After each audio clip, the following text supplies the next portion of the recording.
ဒီအော်တိုဘာလ30ရက်နေ့ကျရင်တကဘာလုံးကကျင်းပတဲ့ Halloween Day ကတော့လွန်ခဲ့တဲ့နှစ်ပေါင်း2000လောက်ကနေစတင်ဖြစ်ပေါ်လာတာဖြစ်တယ်ဒီနှစ်ပေါင်း2000လောက်ကစတင်လာတဲ့လူမျိုးကတော့ Celtic လူ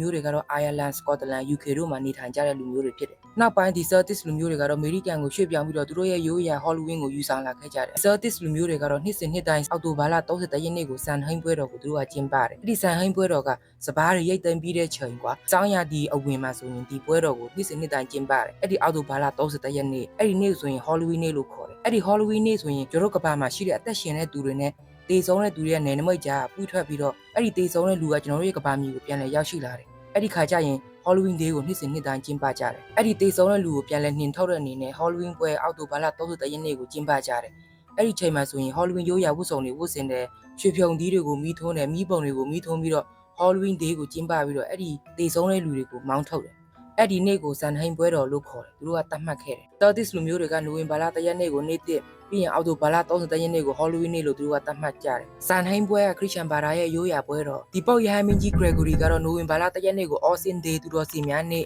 ပြီးလို့ရှိရင်နိုဝင်ဘာလ2ရက်နေ့ကို All Souls Day ဝိညာဉ်များနေ့နိုဝင်ဘာလ1ရက်နေ့ကို All Hallows Day နိုဝင်ဘာလ1ရက်နေ့ရဲ့ရှေ့ညဖြစ်တဲ့ဒီအောက်တိုဘာလ30ရက်နေ့ကို All Hallows Eve လို့လည်းခေါ်တယ်။ဖြစ်ဖြစ်နဲ့ခေတ်ရည်စည်းကြောင်းအရ Halloween Day ဖြစ်ပေါ်လာတယ်။နောက်ပိုင်းဆိုရင် Halloween Day ကဒီ Asia ဘက်မှာလည်းပို့ပြီးတော့ထွင်ကျယ်လာတယ်။ Trick or Treat လို့ခေါ်တဲ့ကလေးတွေကတအိမ်တက်တအိမ်စီးပြီးတကြားလုံးတွေလိုက်တောင်းတယ်။မိဘုံတွေကိုမီးရှို့တယ် Halloween ရိုးရာဝတ်စုံတွေကိုဝတ်ဆင်ကြတယ်ပြီးလို့ရှိရင်ရွှေဖြုံသီးတွေကိုမီးထွန်းတယ်ပါတီပွဲတွေကျင်းပတယ်အမျိုးမျိုးနဲ့ Halloween တွေကခေတ်ရည်စည်းကြောင်းလိုက်ခေတ်စားလာခဲ့ကြတယ်ဒီ Halloween ပြီးရင် Christmas အဲ့ဒီနှစ်တစ်နှစ်ရဲ့အဆုံးမှာဆိုရင်ခင်ဗျားတို့ကြုံဘူးကြလားကျွန်တော်ရဲ့စိတ်ဝိညာဉ်ခန္ဓာကိုယ်တွေကတော်တော်ကိုလန်းဆန်းလာတယ်အဲ့ဒါဘာဖြစ်လို့လဲမသိဘူးအဲ့ဒီချိန်ကျရင်စိတ်ဆွမ်းအားတွေကတော်တော်ကိုတိုးမြင့်နေတယ်လို့ပါဝါတွေကိုရရှိနေတယ်လို့ဒီချိန်ဆိုရင်နှစ်တစ်နှစ်လုံးပင်ပန်းခဲ့တဲ့မြအရာအလုံးတွေအဲ့ဒီနှစ်ရဲ့အဆုံးမှာပြန်လဲကောင်းမွန်လာတယ်လို့ကျွန်တော်ကယုံကြည်မိတယ်အဲ့ဒီချိန်မှာဆိုရင်အရာအလုံးကိုမေ့ပြောက်ပြီးတော့ကောင်းမွန်တဲ့ဘဝအသစ်ကိုကျွန်တော်တို့အားလုံးကပြန်လဲစတင်လာတယ်လို့ပဲကျွန်တော်ကယုံကြည်မိတယ်ဒီလာမယ့်အောက်တိုဘာလ30ရက်နေ့ကျရင်တကဘာလုံးက Halloween Day ကိုပျော်ပျော်ရွှင်ရွှင်နဲ့ဖြတ်သန်းနိုင်ပါစေလို့ဆုတောင်းပေးတယ်